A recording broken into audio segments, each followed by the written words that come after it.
el jueves.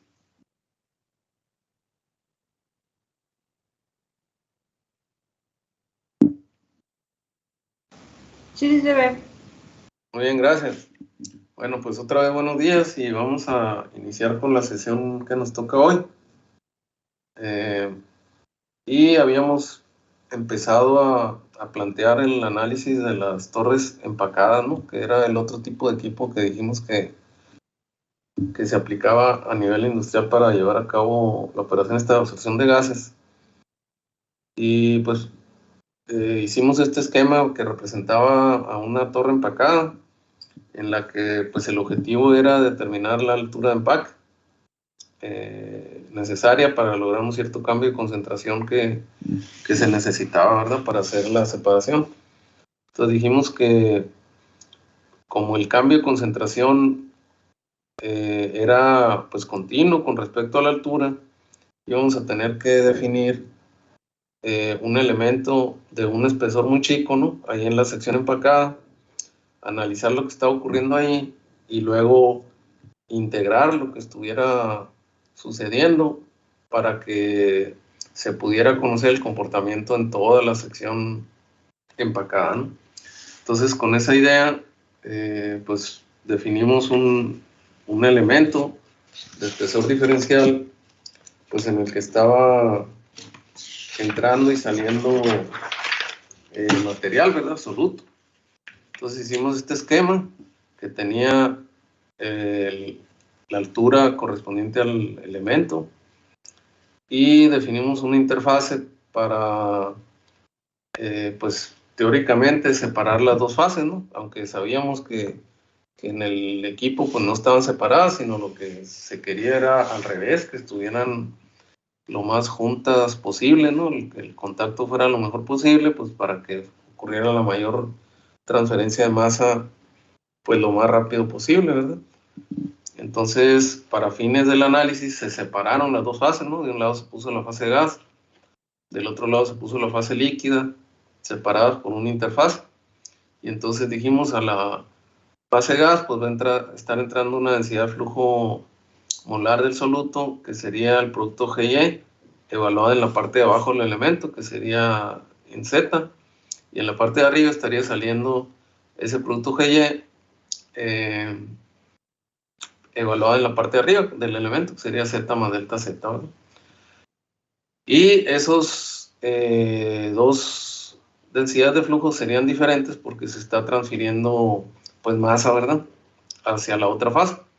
Entonces nosotros vamos a seguir el enfoque del texto de que la masa se va a transferir de la fase gas a la fase líquida, ¿no? Pero las ecuaciones que vamos a obtener serían iguales al final si lo consideráramos al revés, ¿verdad? De que se trata de una desorción y que las flechas estas de transferencia de masa que están hacia la fase gas, ¿no?, de la fase líquida a la fase gas.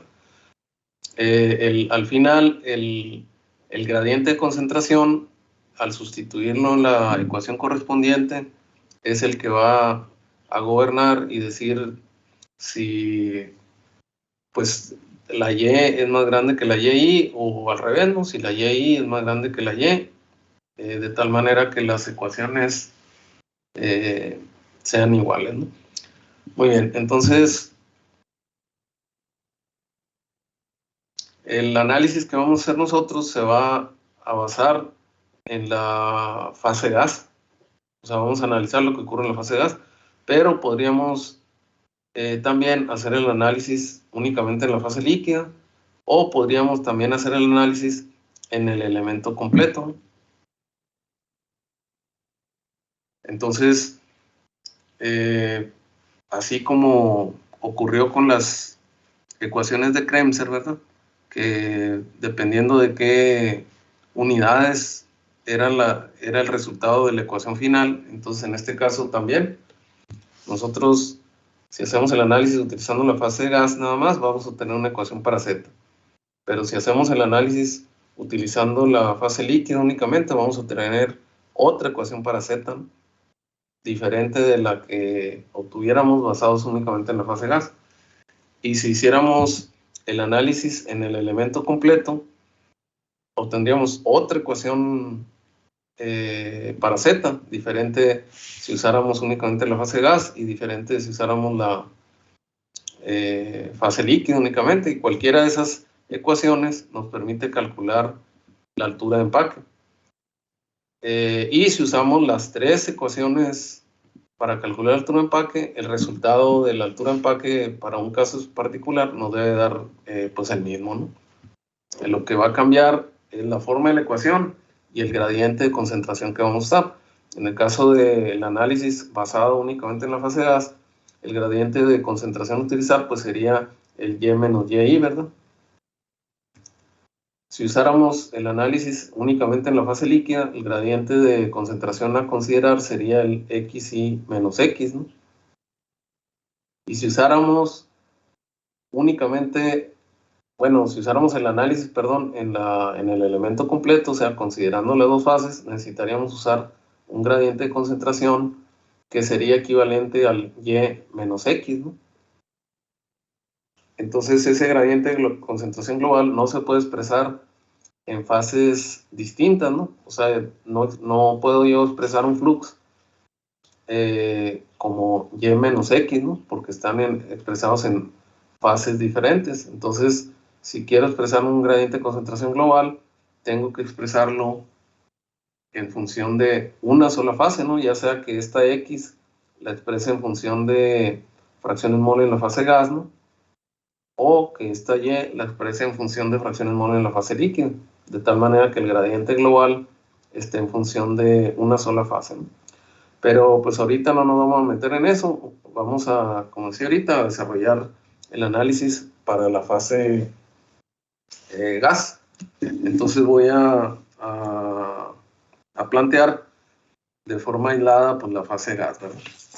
Para hacer el análisis ahí. Entonces,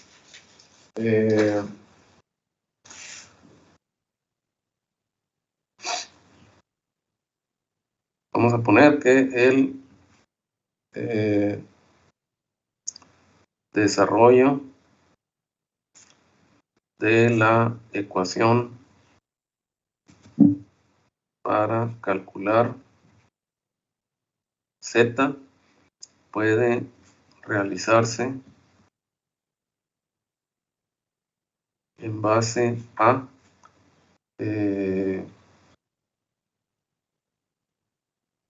fase gas, ¿no?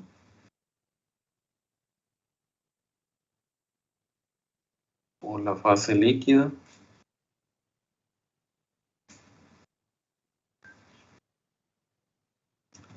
O el elemento completo, ¿no? Elemento completo, o sea, las dos fases, ¿no? Entonces nosotros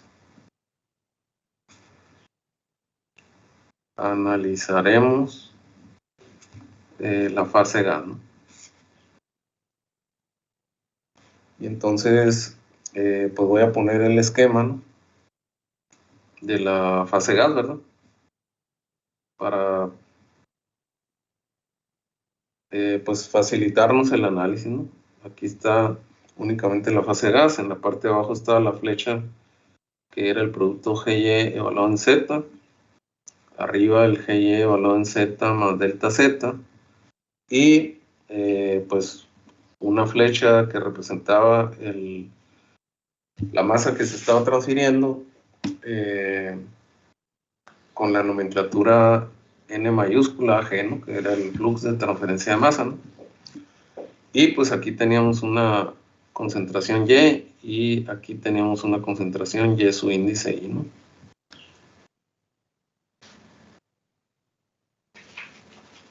Entonces lo único que estoy haciendo en este esquema pues es dibujar de forma aislada lo que sería la fase gas, ¿no?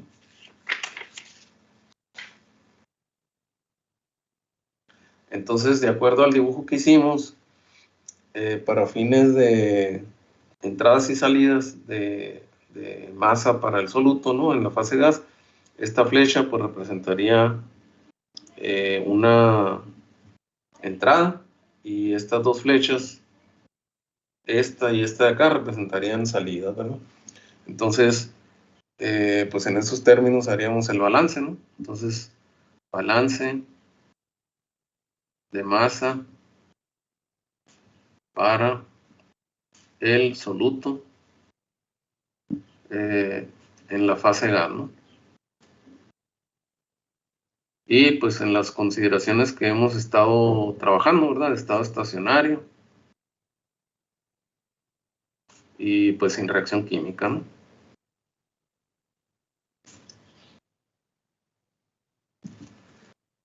De tal manera que pues en palabras el balance nos quedaría que las entradas del soluto A van a ser igual a las salidas del soluto A, ¿verdad? Y entonces, en términos de entradas, en el lado izquierdo pondríamos la flecha que corresponde a la parte de abajo, ¿verdad? Entonces sería GY evaluado en Z, ¿verdad? Que sería la única flecha que representa entrada que tenemos aquí. Entonces, el balance, ¿verdad? O ese término, GY evaluado en Z, pues tiene unidades de, ya las habíamos pues anotado, ¿verdad? Las unidades de G, que habíamos dicho que era la densidad de flujo molar total, ¿verdad? Entonces las unidades eran estas, ¿no? Kilogramo mol total, área de torre y tiempo, ¿no? Entonces serían pues unidades de kilogramo mol totales entre área de torre y tiempo, ¿verdad?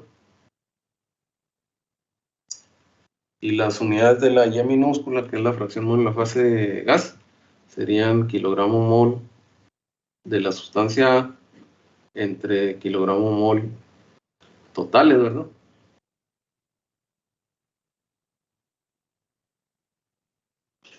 Y pues ahí se nos van a eliminar las unidades estas de kilogramo mol totales, ¿verdad? Y las unidades del balance pues van a quedar kilogramo mol de A entre área de torre y tiempo, ¿no? Esas serían las unidades del balance, ¿verdad?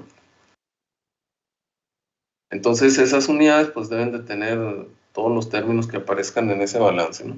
Entonces ahora en el lado derecho, con respecto a las salidas, tendríamos esta flecha y tendríamos esta flecha que está acá. Entonces esta flecha sería, al sustituirlo, el producto G por Y evaluado en Z más delta Z, que pues es el mismo producto, ¿verdad? Nada más evaluado en la parte superior, ¿no? Del elemento, ¿no? Entonces las unidades de este término, pues evidentemente son estas mismas, ¿no? Y la otra salida pues, sería la representada por esta flecha, ¿verdad? Entonces, tendríamos que sumar el término este del flux. El detalle ahí pues sería que este es el flux molar, ¿verdad? De transferencia de masa del soluto. Entonces, si recordamos, las unidades del flux molar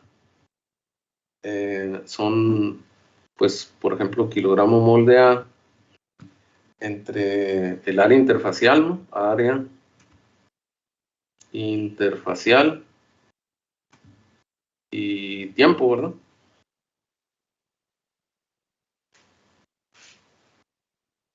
O sea, este es el área de contacto de las dos fases, ¿no? El área interfacial. Y bueno, pues estas unidades, ¿no? De este término solo, pues no son las mismas unidades que las que corresponden al balance, que serían kilogramo mol de A entre área de torre tiempo, ¿no? Las áreas son diferentes, ¿no?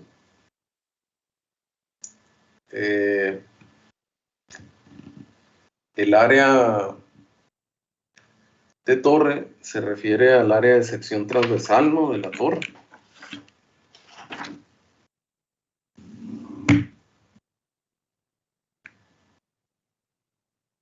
O sea, el área torre sería, o sea, si hacemos el dibujo del cuerpo de la torre, pues sería, normalmente pues va a ser un círculo, ¿verdad? O sea, es el área de sección transversal, ¿no? de la torre. Y si recordamos ahí las imágenes que veíamos de las torres empacadas, cuando vimos las diapositivas sobre los diferentes tipos de equipos, ¿no? Para contacto al líquido, que veíamos varios tipos de empaques, ¿verdad? Y veíamos que había unos que eran relativamente comunes, ¿verdad?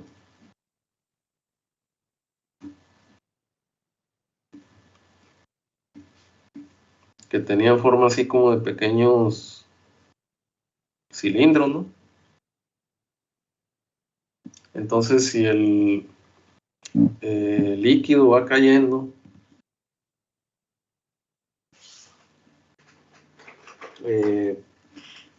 pues va a mojar, ¿verdad? El empaque. Entonces, digamos que lo va mojando y pues va quedando sobre la superficie ahí algo de líquido, ¿no? Sobre la superficie del empaque, ¿no?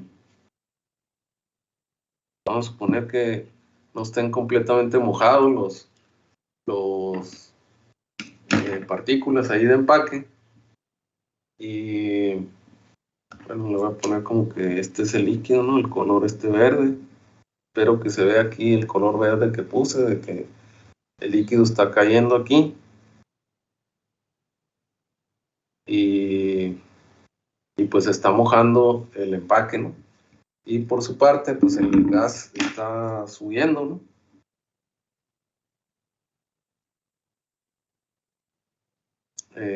A través de las partículas, ¿verdad?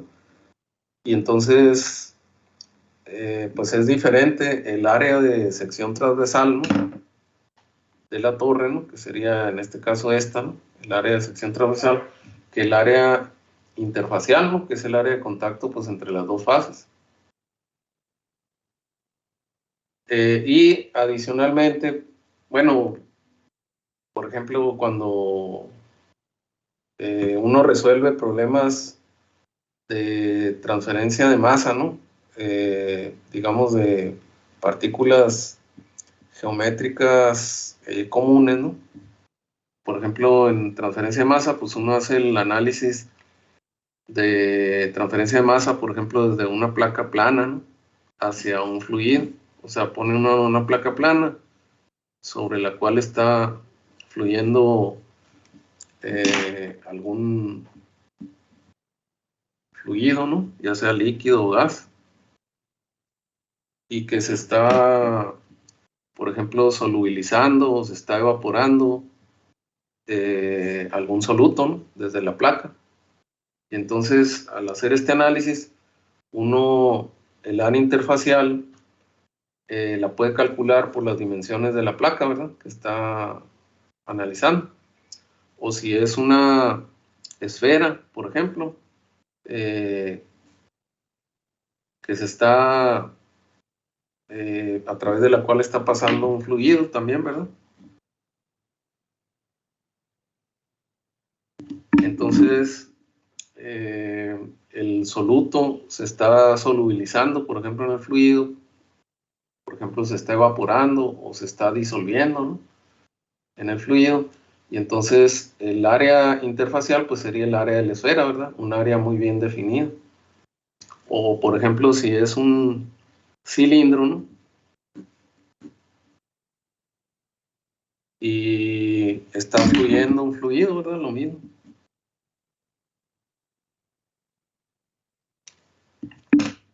Y el soluto que se encuentra en esa geometría se encuentra ya sea evaporándose, disolviéndose, es el fluido. Pues también aquí el área de interfacial pues es el área de contacto entre el fluido y el sólido en este caso. un área que sería el área externa del cilindro, ¿no? Que la puede uno calcular de forma relativamente sencilla. Entonces, en estos ejemplos tenemos un área interfacial muy bien definida, ¿no? En el caso de los lechos empacados de partículas, de las torres estas empacadas, el área interfacial, ¿no? El área de contacto de las dos fases no está muy bien definida, ¿no? O sea, como decíamos antes, lo que se busca es que pues, el contacto de las dos fases pues, sea lo más turbulento posible, y esa es la función, de hecho, del empaque, ¿verdad? Provocar que el flujo de las dos fases pues choque, y en ese contacto pues se dé la transferencia de masa para que ocurra más rápido esa transferencia de masa. Entonces, aquí el área de contacto, el área interfacial, no está muy bien definida, ¿no? Entonces se tiene que calcular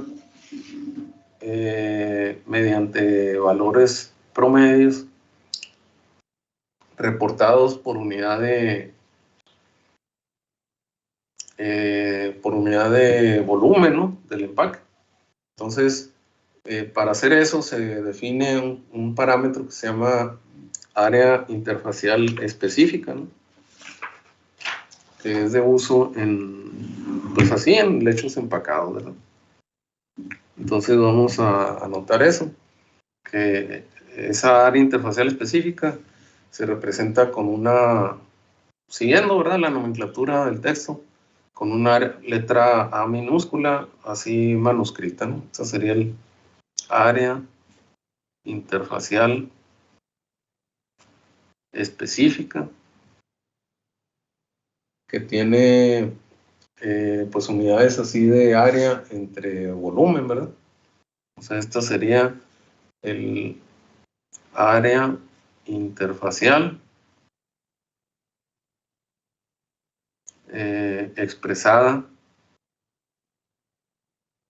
por volumen empacado, ¿no? Por volumen empacado, ¿no? Entonces, las unidades, por ejemplo, del área interfacial específica, por ejemplo, en el sistema de ingeniería, pues serían metros cuadrados sobre metros cúbicos, ¿no? Porque es área interfacial entre el volumen empacado, ¿no?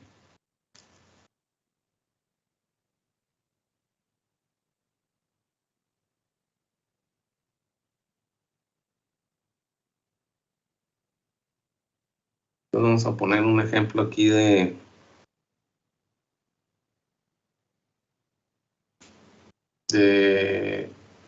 el cálculo del parámetro SA, ¿no? Área interfacial específica. Entonces, bueno, voy a poner dos puntos aquí: lecho empacado con canica, ¿no? Para hacerlo, digamos, de forma coloquial este ejemplo, pues voy a suponer que el material con el que o las partículas con las que voy a empacar un lecho no son partículas de empaque de tipo industrial, sino son canicas, ¿no? De tal manera que la forma pues es una esfera, ¿verdad? Entonces, para lo que quiero es medir el valor del área interfacial específica para un sistema pues coloquial, para un sistema sencillo, ¿no? En el que el empaque serían canicas. Entonces, para hacer eso, necesito saber qué tanta área interfacial hay en un volumen empacado. Entonces, para medir el volumen empacado, pues voy a usar una probeta, ¿verdad? Común y corriente. Entonces, aquí pongo una probeta, ¿no? De un cierto volumen que le voy a poner B es un índice P, ¿no? Entonces, B es un índice P, sería el volumen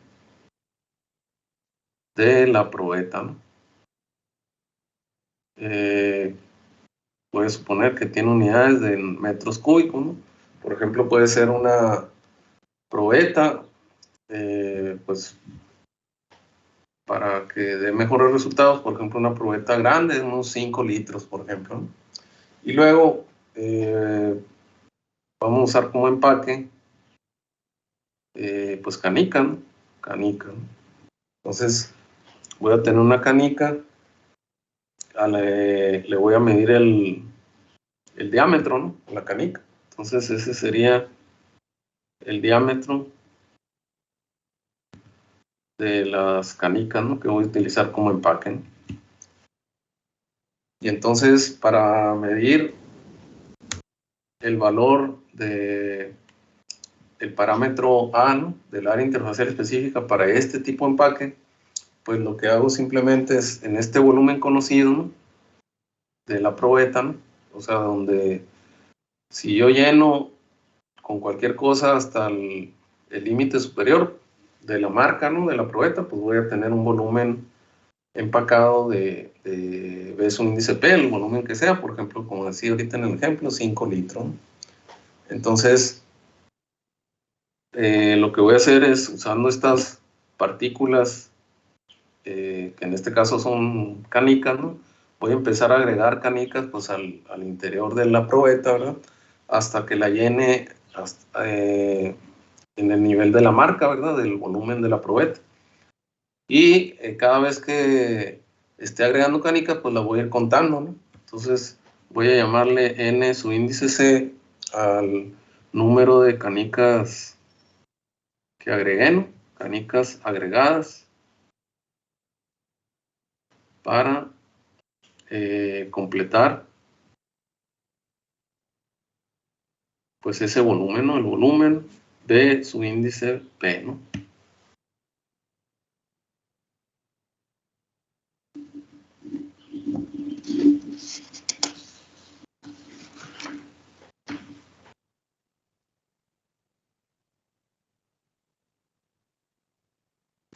Entonces, pues escogí este tipo de partícula, ¿verdad? Que es esférica porque está muy sencillo, pues calcular el volumen que ocuparían aquí en la probeta, ¿verdad? O sea, el volumen que ocupan las canicas, pues sería el volumen de una canica multiplicado por el número de canicas, ¿verdad? O sea, el valor de A sería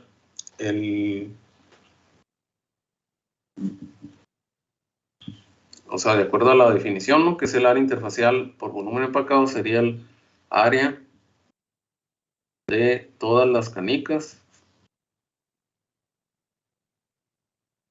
dividido entre el volumen empacado, ¿no? Volumen de la probeta, ¿no? Entonces el área de todas las canicas pues sería el área de una canica multiplicada por el número de canicas, ¿verdad? Entonces el área de una canica pues es el área de una esfera, ¿verdad? Que es 4pi por el radio al cuadrado, ¿verdad? Entonces, pues es el área de una canica pues sería 4pi multiplicado por el radio elevado al cuadrado, ¿no? El radio pues sería el diámetro de la canica, pues dividido entre 2, ¿verdad? Y eso elevado al cuadrado, ese sería el área de una canica, ¿no? Es el área exterior, ¿no? Y si lo multiplico por el número de canicas que ocupé para llegar hasta la marca de la probeta, ¿no? Para dar el volumen de la probeta, pues tendría el área de todas las canicas que cupieron en esa probeta, ¿verdad? Y si lo divido entre el volumen de la probeta, que sería el B su índice P, ¿verdad? Entonces, pues tendría el área interfacial específica de ese tipo de empaque, que en este caso pues es un empaque sencillo, con forma esférica, que serían las canicas, ¿verdad? Entonces, en este caso, estaría yo calculando el área interfacial específica evaluada teniendo el empaque seco, ¿verdad? Es decir, lo estoy haciendo este experimento sin tomar en cuenta algún comportamiento como lo que va a ocurrir en la torre empacada, ¿no? Sino simplemente tomando en cuenta las partículas del empaque, ¿verdad? Tales cuales. Y entonces, si yo aquí pues sustituyo el valor del diámetro de la canica y sustituyo cuántas canicas cupieron, ¿no? Hasta la marca, entonces tendría el área exterior de todas las canicas y al dividirlo entre el volumen de la probeta estaría obteniendo un valor del área interfacial específica para ese tipo de empaque, ¿verdad? Entonces, ese sería el valor del área interfacial específica para las canicas, ¿no? Como empaque. Entonces hay que tener así ahorita el énfasis de que ese valor obtenido sería para ese tipo de empaque de canicas estando el empaque seco, ¿no? Que es la situación diferente a lo que estamos planteando aquí, ¿no? Aquí se está planteando el funcionamiento pues de manera digamos operacional en el equipo, ¿no? En el cual está cayendo líquido y está subiendo gas. En este caso no estamos tomando en cuenta eso para poner un ejemplo lo más sencillo posible, ¿verdad? Donde el área interfacial específica sería para el empaque estando seco, ¿no? Entonces, si ese experimento lo hiciéramos para este tipo de empaque, pero cuando no está en operación la torre, o sea, si hiciéramos ese mismo estudio para este tipo de empaque, ¿verdad?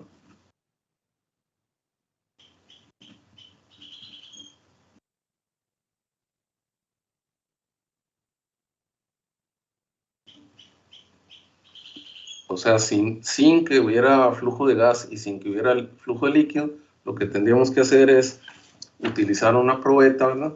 Igual, similar a esta, y en lugar de canicas, pues utilizar este tipo de partículas, ¿verdad? Y entonces, pues repetir el procedimiento, o sea, empezar a agregar partículas y contar el número de partículas que cupieron, ¿verdad? Y el volumen de la probeta, pues sería el que correspondiera. Si es la misma probeta, pues sustituiríamos ahí el mismo valor de B sub índice P, ¿no? El detalle sería que para calcular el área de una partícula, pues ya no sería mediante una fórmula tan sencilla como esta, sino que tendríamos que, en este caso, tomar en cuenta pues la forma, ¿verdad?, de la partícula. O sea, tendríamos que pues hacer así como a pie, ¿verdad?, el cálculo. Entonces, tendríamos que sumar el área externa del cilindro, ¿verdad?, de este cilindro, sumar el área de este, ¿cómo se llama? Este ánulo, ¿verdad? Este círculo con un otro círculo en el interior, o sea, sumar esta área, ¿no? Sin tomar en cuenta el agujero este. Luego, el otro ánulo que estaría en la parte de abajo, ¿no? Sumárselo. Y luego el área interior de este cilindro pequeño, ¿verdad? Entonces, la suma de esas cuatro áreas sería el área de una partícula de este tipo de empaque, ¿verdad? Sería el valor que iría aquí dentro del corchete, ¿verdad? Y lo multiplicaríamos por el número de partículas que hubieran entrado, ¿verdad? Y eso nos daría el área total de las partículas estando el empaque seco. Y si lo dividimos entre el volumen de la probeta, pues tendríamos el valor del área interfacial específica estando el empaque seco para este tipo de partícula, ¿no? Y luego tendríamos una situación diferente si el equipo ya está funcionando, ¿no? O sea, si usamos este tipo de empaque, pero lo colocamos en un equipo que ya esté funcionando y lo que queremos es no calcular el área interfacial específica estando el empaque seco, sino el área interfacial específica estando el equipo en operación, pues entonces ahí tendríamos que tomar en cuenta que está cayendo líquido y está subiendo gas. Entonces, ¿cuál es el área interfacial específica del equipo, perdón, del empaque, estando el equipo en operación? Pues sería el área de contacto entre el líquido y el gas, ¿no? Que tomando como base este dibujo, ¿no? Podemos ver que el área de contacto interfacial entre el líquido y el gas, pues es diferente que el área interfacial del empaque estando seco, ¿verdad? O sea, podemos ver que el área interfacial de contacto entre el líquido y el gas, pues vendría siendo el área esta de color verde, ¿verdad? Que es con la que se va a poner en contacto el gas. Si el gas se pone en contacto con el empaque seco, por ejemplo, en esta parte no está ahí poniendo color verde, no sé si se alcance a ver, pero aquí está el empaque seco nada más. Entonces no hay transferencia de masa entre el gas y el empaque seco, ¿no? O sea, hay transferencia de masa entre el gas y el líquido. Entonces el valor del área interfacial específica, estando el empaque mojado, es diferente que el área interfacial específica estando el empaque seco. Entonces, el valor del área interfacial específica cuando esté en operación el equipo, no lo podemos calcular de forma teórica, así como le hicimos para hacer el cálculo del empaque seco, ¿no? No es de sumar las áreas de cada una de las partículas, sino que esta se tiene que calcular de forma experimental. Entonces, es necesario desarrollar ecuaciones experimentales que tomen en cuenta no solo la parte física del equipo, ¿no? Sino también la parte, digamos, hidráulica, ¿verdad? O sea, no es lo mismo, yo creo que sí se alcanza a visualizar que no sería lo mismo si este líquido tuviera, por ejemplo, propiedades de viscosidad similares a la miel, por ejemplo, ¿no? A la miel de abeja, ¿no? Que es muy viscosa. Entonces, al caer ese líquido a través del empaque, que sería un material muy viscoso, ¿no? No va a tener las mismas características para mojar, ¿no? Las partículas de empaque, que si cae un líquido como el agua, ¿no? Entonces, ahí pues en el ejemplo ese que estoy poniendo de la miel de abeja, pues estoy pues obviamente exagerando, ¿no? Pero lo que quiero es ilustrar el punto de que va a tener que ver no solo las características físicas de las partículas, sino también las características de flujo, ¿no? ¿Qué sustancias son las que se van a utilizar y cuáles son las condiciones de operación a las que están? No va a ser lo mismo si la temperatura es alta, ¿no? O la temperatura es baja, ¿no? El comportamiento de las sustancias no va a ser el mismo.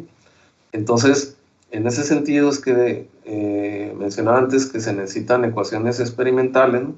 O sea, que se hayan desarrollado pues en función de las condiciones del experimento que se hizo para poder calcular el área interfaz específica estando en operación el equipo.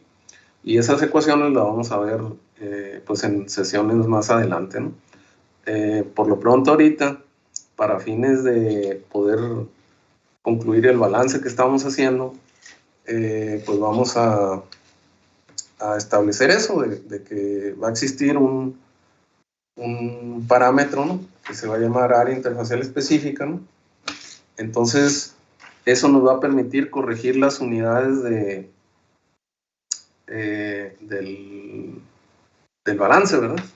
Porque si nos regresamos aquí, a donde estábamos escribiendo el balance, este término, como vimos aquí, tiene unidades de kilomol de A entre área interfacial tiempo, entonces necesitamos ese parámetro de área interfaz específica para corregir esas unidades, ¿no? Entonces el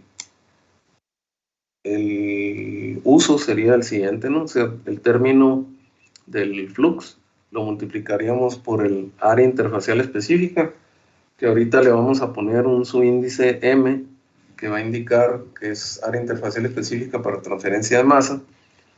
Y pues como vimos ahorita, tenía unidades de kilogramo mol de A sobre área interfacial y tiempo, ¿no? Entonces esas serían unidades del flux, ¿verdad? Las unidades del a su índice m son las que pusimos aquí, ¿no? Que serían unidades de área interfacial y volumen empacado, ¿no? Volumen empacado. Y las unidades hasta esta parte, o sea, de que hacemos este producto, podríamos entonces cancelar las unidades de área interfacial, ¿verdad? Y nos quedarían unidades de kilogramo mol entre volumen empacado tiempo, ¿verdad? Entonces este volumen empacado se refiere al volumen empacado pues en la torre, ¿verdad? Aquí en la torre cuando está trabajando. Entonces ese pues es así como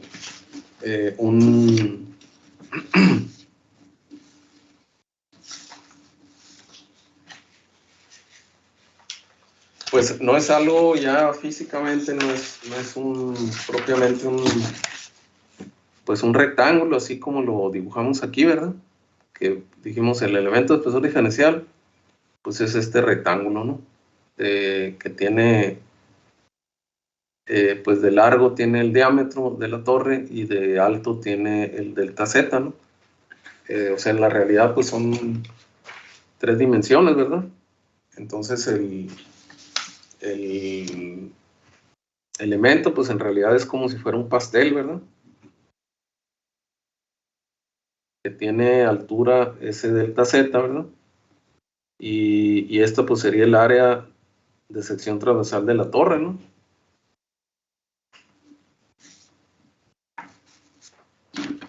O sea, esta sería pues el área que dijimos aquí, que era el área de la torre, ¿no? Entonces este es el volumen empacado, ¿verdad? O sea, es el producto, o sea, ese volumen empacado sería el área de la torre multiplicado por el delta Z, ¿verdad? O sea, este volumen empacado es el área de torre multiplicado por la altura, ¿verdad? Por el delta Z.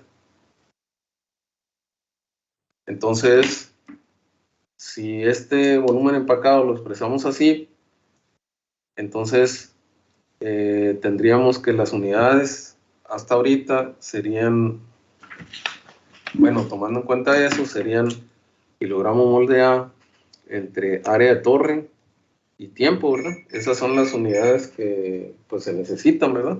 Entonces nos está sobrando altura del espesor del elemento, ¿no? Entonces, si esta expresión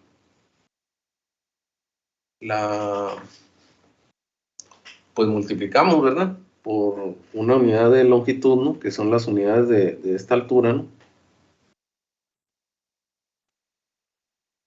Pues entonces eliminarían esas unidades de longitud aquí.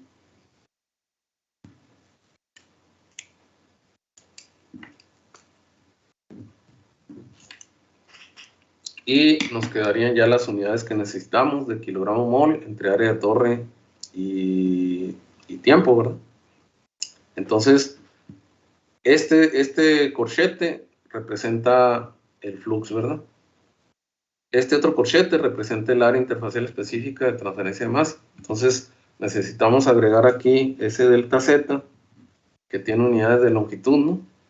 Para que entonces las unidades se nos cancelen y nos queden estas de color verde, ¿no? Que serían kilomol de A entre área de torre y tiempo, ¿no?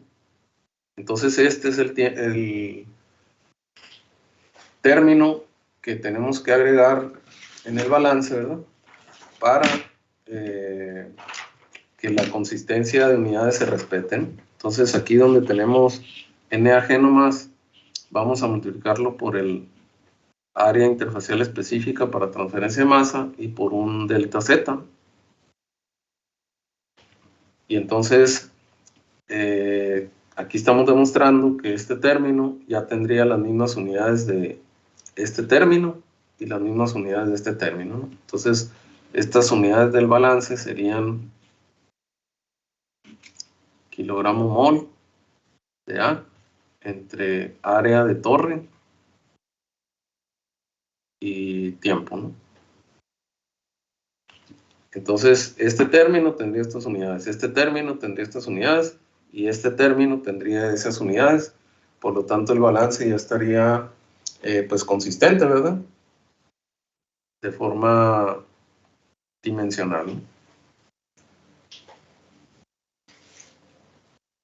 Muy bien, entonces, pues la última ecuación que tengo yo numerada es la 67, entonces le voy a pedir que la pues revisen ahí, por favor, ¿no? A ver si está bien el número, y si está bien, pues esta sería la siguiente, que le vamos a poner, pues 68, ¿verdad? Por si la ocupamos ahí más adelante.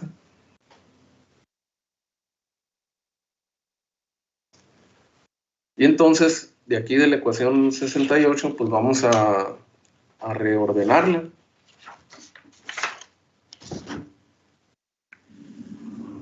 Porque, pues como decíamos ahorita, pues va a ser necesario integrarnos lo que esté ocurriendo en toda la longitud de la torre, ¿verdad? Entonces, eso nos sugiere que debemos de obtener una ecuación diferencial, ¿verdad? Entonces, en esa dirección, pues vamos a rearreglar esa ecuación, ¿no? Rearreglando, la vamos a escribir como GY en Z más delta Z menos la GY en Z, ¿verdad?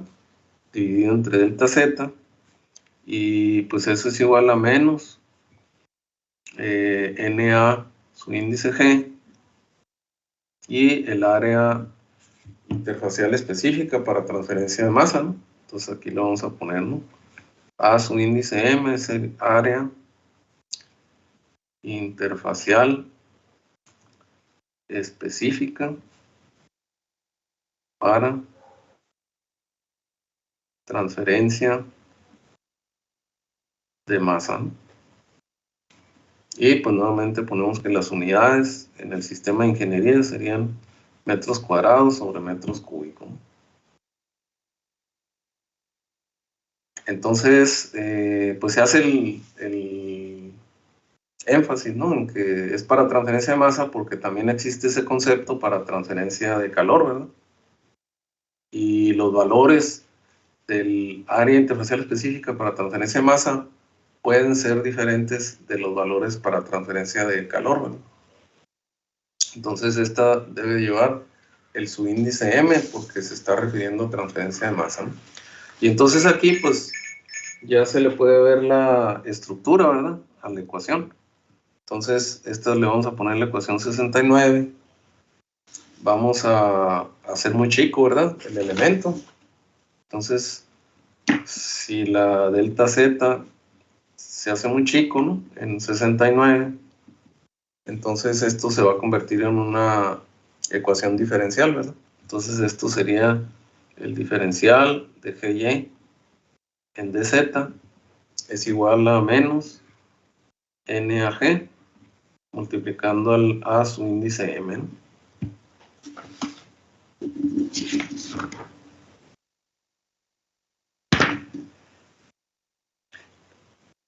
Entonces a esta pues le vamos a poner el siguiente número, ¿no? Ecuación 70. Y entonces aquí ya estaríamos obteniendo una ecuación diferencial en la cual pues la variable independiente de interés pues es la Z, ¿verdad? Pero tenemos varias variables dependientes. Una primera variable dependiente sería el producto GY. Otra variable, bueno, dentro de esa variable dependiente GY, tanto la G como la Y son variables, ¿no? Y dependen de la Z, ¿no? O sea, no es el mismo valor de G